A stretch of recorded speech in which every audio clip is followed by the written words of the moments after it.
철학자 키르케고르는 말했습니다. 인생이란 사형 언도를 받은 죄수들이 감방에 갇혀 있다가 한 사람씩 교수영장으로 끌려가는 모습을 바라보면서 자신의 순번을 기다리는 것과 같다. 아무도 죽음을 피해가지 못합니다. 천하를 호령하던 영웅도 한 줌 흙으로 돌아가야 하는 것이 인간의 결말입니다. 그렇기 때문에 사람들은 죽음 앞에서 두려워하며 절망하는 것입니다. 그러나 예수님은 우리에게 말씀하셨습니다. 나는 부활이요 생명이니 나를 믿는 자는 죽어도 살겠고. 예수님은 부활이요 생명이십니다.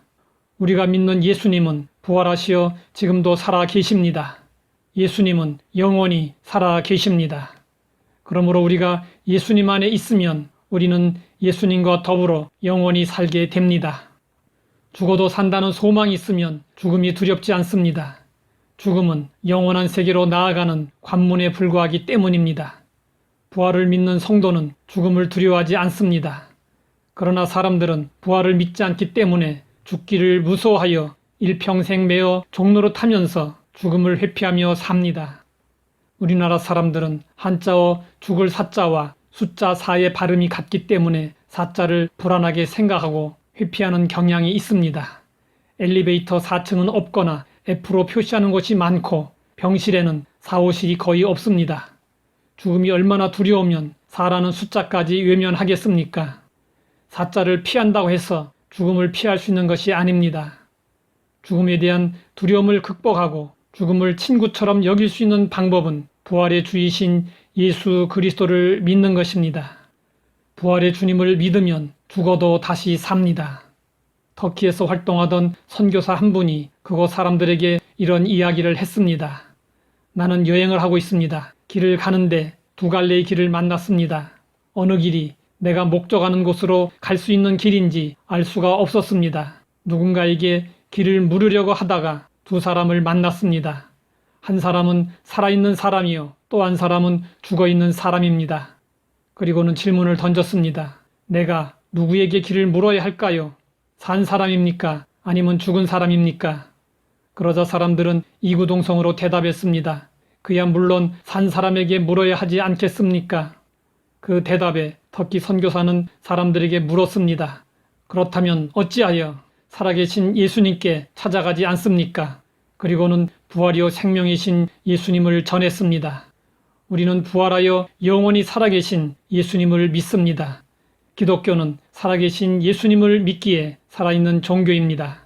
성경은 예수님의 부활을 첫 열매라고 말씀하고 있습니다. 첫 열매가 열리면 이어서 많은 열매가 열립니다. 예수 죽음 내 죽음, 예수 부활 내 부활입니다. 우리는 예수님 안에서 죽었다가 다시 삽니다.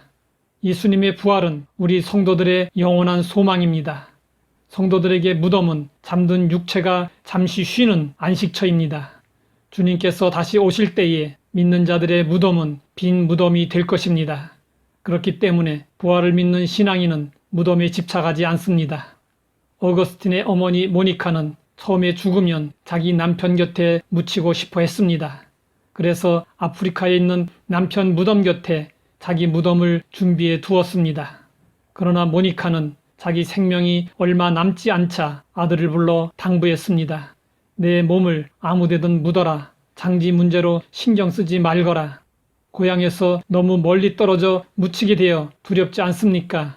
하나님께는 먼 것이 없단다. 영국의 올리버 로지경의 아들이 제1차 세계대전에 참가했다가 전사했습니다. 그런데 아들이 전사하기 전 아버지에게 보낸 편지에 이런 내용이 있었습니다. 아버지, 제가 죽더라도 제 무덤에는 오지 마세요. 저는 거기 없을 테니까요. 이처럼 부활을 믿는 사람들의 죽음은 아름답고 은혜가 되며 남아있는 사람들에게 선물이 됩니다. 우리는 예수님의 빈 무덤을 통해서 죽어도 다시 산다는 소망을 가지고 살아야 합니다. 하나님 아버지, 부활이요 생명이신 예수님 안에 거할 수 있게 하시니 감사합니다. 예수님의 빈 무덤을 기억하면서 우리 몸이 다시 사는 것과 영원히 사는 것을 믿으며 소망 가운데 살게 하옵소서. 예수님의 이름으로 기도드립니다.